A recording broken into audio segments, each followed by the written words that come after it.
ओम शांति। आज 19 मार्च 2022 के बाबा के अनमोल मधुर महावाक्य है। आज की मुरली में बाबा कहे, ये खेल बना ही है दो बातों के आधार पर। एक है वर्षा, दूसरा है श्राप।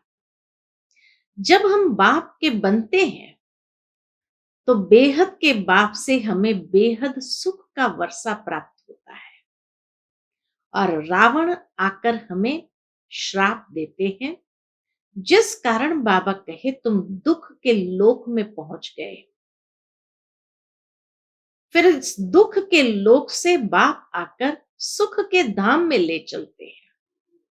यहां एक बहुत सुंदर बात बाबा ने कही, दुख का लोक कहेंगे, दुख का धाम नहीं कहेंगे, क्योंकि धाम हमेशा पवित्र स्थान को कहा जाता है।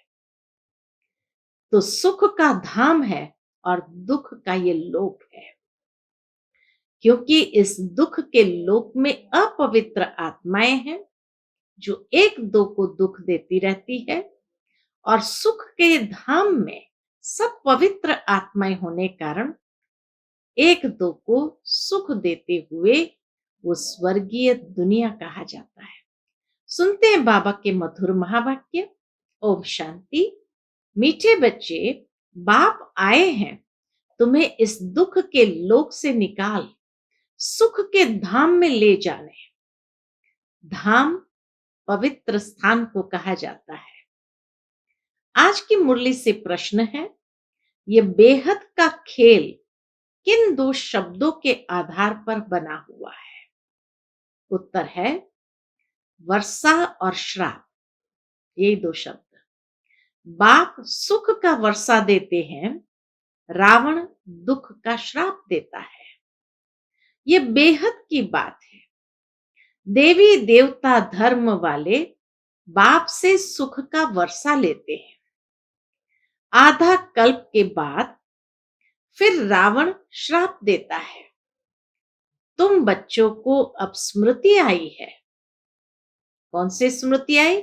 कि हम निराकारी दुनिया में रहते थे, फिर सुख का पाठ बजाया, हम सो देवता क्षत्रिय वैश्य शूद्र बने, अब ब्राह्मण बन देवता बनते हैं। आज के मुरली से पहले गीत बजा है ओम नमः शिवाय। ओम शांति। यह है बेहद बाप की महिमा। ऊंचे ते ऊंचा वह भगवान है, यह तो सब जानते हैं। ऊंचे ते ऊंच भगवान की मत भी जरूर ऊंची होगी, इसलिए कहा जाता है श्रीमत, अर्थात श्रेष्ठ मत। सभी भक्तियां उनको याद करती है, वह है भगवान। तो भगवती भी चाहिए, पिता है तो माता भी चाहिए। एक होता है लौकिक माता पिता, दूसरा होता है पारलौकिक माता पिता। लौकिक होते हुए जब कोई दुखी होते हैं तो पारलौकिक को याद किया जाता है। अब तुम्हारा लौकिक संबंध भी है। पारलौकिक माता पिता तुम्हें परलोक में ले जाते हैं। लौकिक को बंधन कहेंगे जिसमें दुख है। दो परलोक है। बाबा कहे दो परलोक है। कौन से?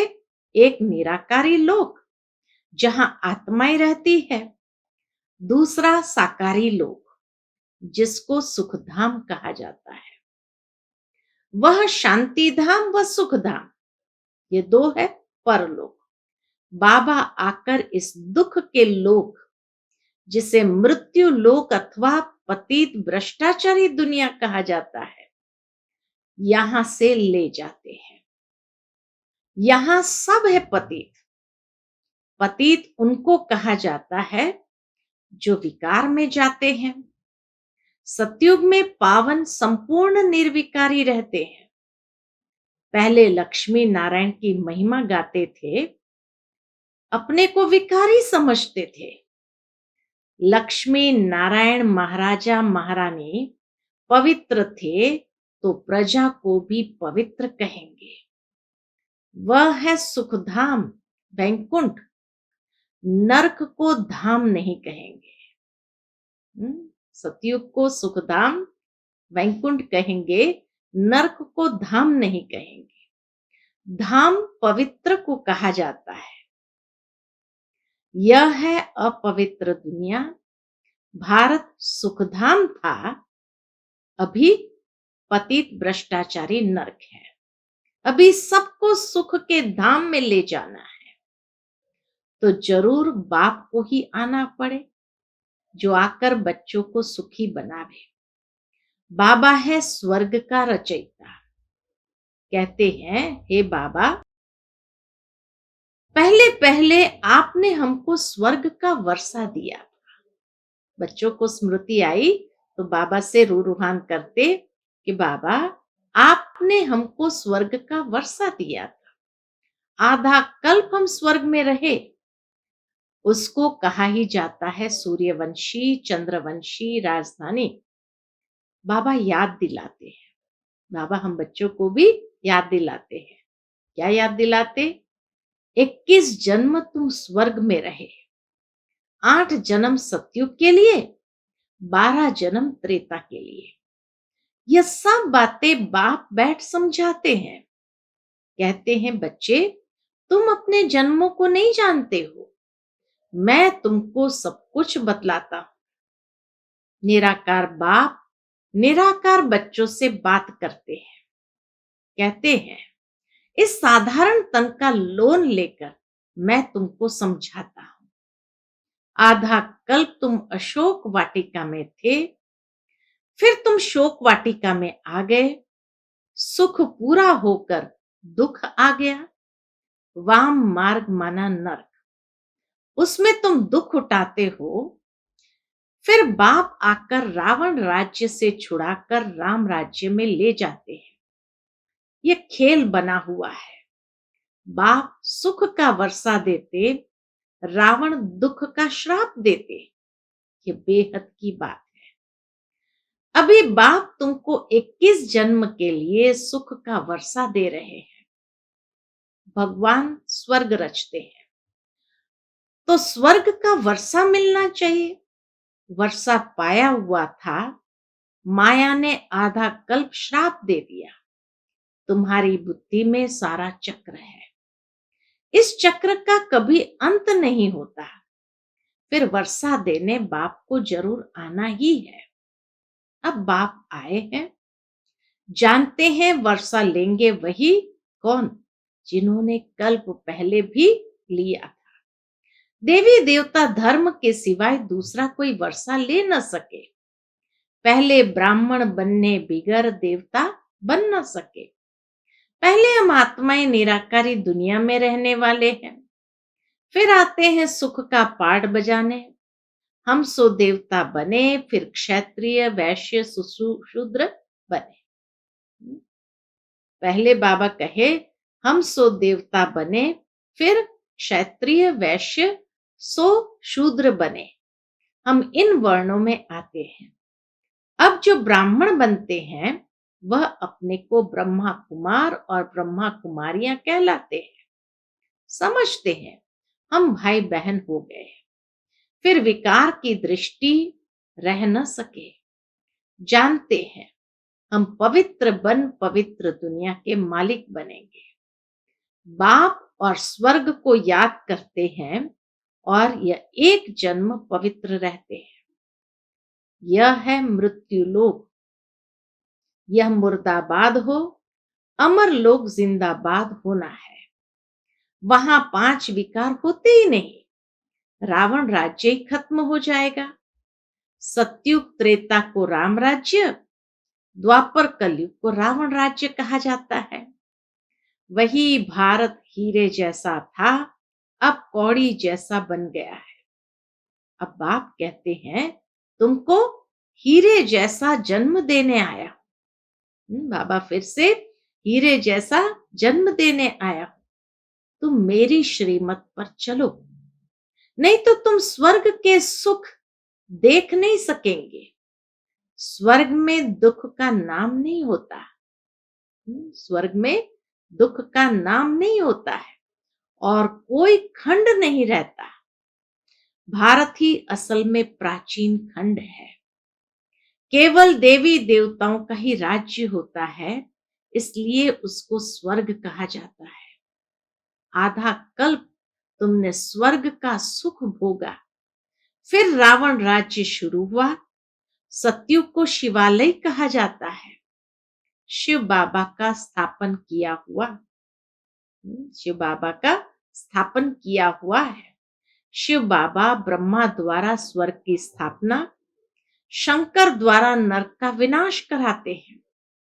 जो स्थापना करेंगे वही स्वर्ग में पालना भी करेंगे, वही विष्णुपुरी के मालिक भी बनेंगे। शिव बाबा ही शूद्र से ब्राह्मण बनाते हैं। इस समय तुम्हारा ब्राह्मण वर्ण है, फिर देवताओं का वर्ण हो जाएगा। अभी तुम ईश्वर द्वारा ब्राह्मण वर्ण में आए हो, फिर तुम ईश्वरीय वर्ण में बाप के साथ परम धाम में रहेंगे। अभी हम ईश्वर द्वारा ब्राह्मण वर्ण में आए, फिर हम ईश्वर वर्ण में, ईश्वरीय वर्ण में बाप के साथ परम धाम में रहेंगे। फिर वहां से देवता वर्ण में आएंगे। सतयुग में एक देवताओं का ही राज्य था। उस समय और कोई खंड नहीं था। बाद में इस्लामी बौद्धि आए हैं। अभी तुम पांडव योग बल से 5 विकारों पर जीत पाए, जगत जीत विश्व के मालिक बनते हो। लक्ष्मी नारायण सूर्यवंशी स्वर्ग के मालिक थे। उन्हों को भी संगम पर बाप से ही वर्षा मिला। संगम युग ब्राह्मणों का है। जो ब्राह्मण नहीं बनते वह गोया कलयुग में है। बाप तुमको वैशाली से निकाल शिवालय में ले जा रहे हैं। अब तुम हो ब्रह्मा के बच्चे, ब्रह्मा कुमार और ब्रह्मा कुमारियां। तुम भाई बहन हो, कभी भी विष पान नहीं कर सकते। बाबा कहे तुम भाई बहन हो, कभी भी विष पान नहीं कर सकते। हाँ, गृहस्थ व्यवहार में तो रहना ही है, परंतु विकार में नहीं जा सकते। इस रावण राज्य में रह कमल फूल समान पवित्र रहना है। फिर ये प्रश्न नहीं उठ सकता कि सृष्टि कैसे बढ़ेगी। बाप का फरमान है, मैं पवित्र दुनिया बनाने आया हूं। तुम ये अंतिम जन्म पवित्र बनो तो तुम पवित्र दुनिया के मालिक बन सकते हो। इस पर ही अबलाओं पर अत्याचार होते हैं। रुद्र ज्ञान यज्ञ में असुरों के विघ्न भी पड़ते हैं। बाप कहते हैं श्रीमत पर चलने से ही तुम श्रेष्ठ बनेंगे। इतना समय तुम आसुरी मत पर अर्थात 5 भूतों की मत पर थे। मैं आत्मा हूं, मुझे इस शरीर से पाठ बजाना है, यह कोई जानते नहीं।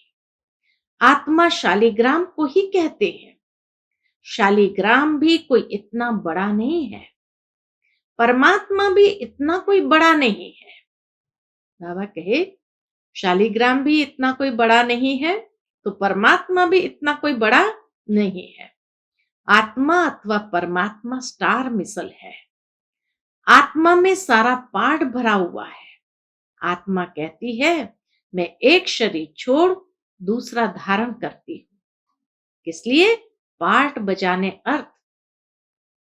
श्री नारायण की आत्मा कहेगी हम श्री नारायण का रूप धारण कर इतना जन्म राज्य करेंगे। आत्मा में ही सारा अविनाशी पाठ भरा हुआ है। इनको ही गॉड फादरली नॉलेज कहा जाता है। ये सारी समझ को ही कहा जाता गॉड फादरली नॉलेज। भगवान वाच स्पिरिचुअल फादर आत्माओं को बैठ पढ़ाते हैं, कोई मनुष्य नहीं पढ़ाते। ये बेहद का बाप पढ़ाते हैं। तो ये चक्र कैसे फिरता है? इस सृष्टि चक्र और रचयिता व रचना की नॉलेज को कोई मनुष्य मात्र नहीं जानते। अभी तुम शिवालय सतयुग में राज्य करने लायक बनते हो।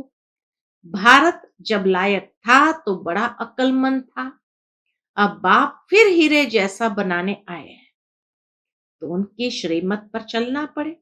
बाबा फिर से हीरे जैसा बनाने आया है तो उनकी श्रीमत पर चलना पड़े। रावण मत तुमको कौड़ी तुल्य बनाती है। तुम जानते हो कि इस दुनिया की आयु 5,000 वर्ष है। हाँ, इस दुनिया की आयु कितनी है? 5,000 वर्ष है। उसमें भी पुरानी और नई बनती है। 5,000 वर्ष में ही ये पुरानी और नई बनती है। सतयुग त्रेता नई दुनिया, द्वापर कलयुग पुरानी दुनिया। बाप फिर से दैवी दुनिया की स्थापना करने आए हैं। तुम आत्माएं पूरे 84 जन्म लेती हो। आत्मा ही इन ऑर्गन्स द्वारा बोलती और सुनती है। एक पुराना शरीर छोड़ नया लेती है। आत्माओं को बाप ने यह ज्ञान दिया है कि हम बाप के साथ पहले स्वीट होम में थे, फिर हम सो देवता, क्षत्रिय, वैश्य, शूद्र बने। अब हमारा ये अंतिम जन्म है। हम ब्राह्मण स्वर्ग का वर्षा ले देवता बनेंगे, नया शरीर धारण करेंगे। यह चक्र बुद्धि में फिरना चाहिए। पवित्र रहने से तुम स्वर्ग के चक्रवर्ती महाराजा बनेंगे। यह बात उन्हों की बुद्धि में आएगी जो कल्प पहले मुआफिक बने होंगे, नहीं तो बुद्धि में आएगी ही नहीं। वर्ल्ड की हिस्ट्री ज्योग्राफी समझने की है। कोई तो जानकर भी यह पढ़ाई छोड़ देते हैं। स्वर्ग में तो आएंगे परंतु योगी बन विकर्म विनाश नहीं किए तो सजा भोगनी पड़ेगी। बाबा कहे कोई तो जान करके भी पढ़ाई छोड़ देते, तो स्वर्ग में तो जरूर आएंगे परंतु योगी बन विकर्म विनाश नहीं किए तो सजा भोगनी पड़ेगी। स्वर्ग में आएंगे परंतु प्रजा में भी कम पद पाएंगे। स्वर्ग में पहले पावन महाराजा महारानी थे, वही फिर पतित राजा रानी बने। अब तो वह भी राजा रानी नहीं है, फिर अभी बाप द्वारा पावन राजा रानी बन रहे हैं। ये ईश्वरीय नॉलेज निराकार बाप ही पढ़ाते हैं। ये साकार में ब्रह्मा भी उस निराकार से ही सुन रहा है। निराकार बाप बैठ पढ़ाते हैं। इस ज्ञान से ही मनुष्य से देवता बनते हैं। इस ब्रह्मा की आत्मा भी पढ़ती है, बच्चों की आत्मा भी पढ़ती है। अच्छे व बुरे संस्कार आत्मा में ही रहते हैं। अच्छे संस्कार होंगे तो अच्छे घर में जन्म लेंगे। पढ़ते पढ़ते फिर नॉलेज भी छोड़ देते हैं। माया अपने तरफ खींच लेती है। एक तरफ है रावण की मत, दूसरी तरफ है राम की मत। इस अंतिम जन्म में राम की मत पर चलना है। रावण की जीत होने से कभी उधर चले जाते हैं। बाबा कहे रावण की जीत होने से कभी उधर चले जाते हैं, फिर राम से दुश्मन बन पड़ते हैं। खेल है ना माया और राम के बीच। उनके लिए सजा बड़ी कड़ी है। जो बाप का हाथ छोड़ करके रावण के पास चले जाते हैं, बाबा के उनके लिए सजा बड़ी कड़ी है।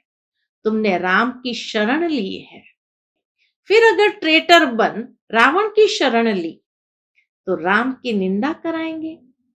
तुम्हारी बुद्धि में है कि यह बरोबर राम राज्य और रावण राज्य का खेल बना हुआ है।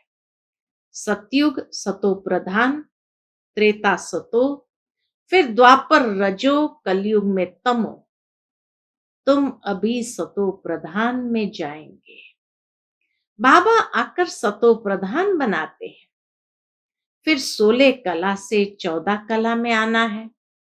फिर रावण के संग में कलाएं कम होती जाती है। अभी कलयुग में कोई कला नहीं रही। सब कहते हैं हम पतित भ्रष्टाचारी है। पतित दुनिया का विनाश होना है, पावन दुनिया स्थापन हो रही है। बेहद का बाप बच्चों को जान सकते हैं। बाबा कहे बेहद का बाप बच्चों को जान सकते हैं। अभी तुम भगवान के घर में बैठे हो, तुम ब्राह्मण ब्राह्मणियां फिर देवता बनेंगे, फिर क्षत्रिय, वैश्य, शूद्र, ये चक्र है। चक्रवर्ती तुम ब्राह्मण हो, राजयोग सीख ज्ञान धारण करने से चक्रवर्ती राजा रानी बनेंगे, तो पुरुषार्थ कर स्वर्ग में उच्च पद पाना है। अच्छा, मीठे मीठे सिकिलदे बच्चों प्रति माता पिता बाप दादा का याद प्यार और गुड मॉर्निंग। रूहानी बाप की रूहानी बच्चों को नमस्ते। हम सब रूहानी बच्चों की रूहानी माता पिता बाप दादा को याद प्यार गुड मॉर्निंग और नमस्ते नमस्ते। शुक्रिया बाबा, शुक्रिया। आज की मुरली से धारणा के लिए मुख्य सार है। पहली पॉइंट, इस अंतिम जन्म में राम की मत पर चलना है। कभी भी राम की शरण छोड़ रावण की शरण में जाकर बाप की निंदा नहीं करानी है। दूसरी पॉइंट, सजाओं से छूटने के लिए योगी बन विकर्म विनाश करने हैं। पवित्र दुनिया में चलने के लिए पवित्र जरूर बनना है। आज का बाबा का मधुर वरदान हम बच्चों के प्रति है। बेहद के अधिकार को स्मृति में रख संपूर्णता की बधाइयां मनाने वाले मास्टर रचयिता भव। बेहद के अधिकार को स्मृति में रख संपूर्णता की बधाइयां मनाने वाले मास्टर रचयिता भव। संगम युग पर आप बच्चों को वर्षा भी प्राप्त है। पढ़ाई के आधार पर सोर्स ऑफ इनकम भी है और वरदान भी मिले हुए हैं। वर्षा भी है, पढ़ाई के आधार पर सोर्स ऑफ इनकम भी है और वरदान भी मिले हुए हैं। तीनों ही संबंध से इस अधिकार को स्मृति में इमर्ज रखकर हर कदम उठाओ। बाप, टीचर, सतगुरु, ये तीनों द्वारा जो अधिकार मिला है बाबा के, उसको स्मृति में रखकर इमर्ज रखते हुए हर कदम उठाओ। अभी समय, प्रकृति और माया विदाई के लिए इंतजार कर रही है। सिर्फ आप मास्टर रचयिता बच्चे संपूर्णता की बधाइयां मनाओ। सिर्फ आप मास्टर रचयिता बच्चे संपूर्णता की बधाइयां मनाओ तो वह विदाई ले लेगी। नॉलेज के आईने में देखो कि अगर इसी घड़ी विनाश हो जाए तो मैं क्या बनूंगा। आज का स्लोगन है, हर समय हर कर्म में बैलेंस रखो तो सर्व की ब्लेसिंग्स स्वतः प्राप्त होगी। हर समय हर कर्म में बैलेंस रखो तो सर्व की ब्लेसिंग्स स्वतः ही प्राप्त होगी। अच्छा, ओम शांति।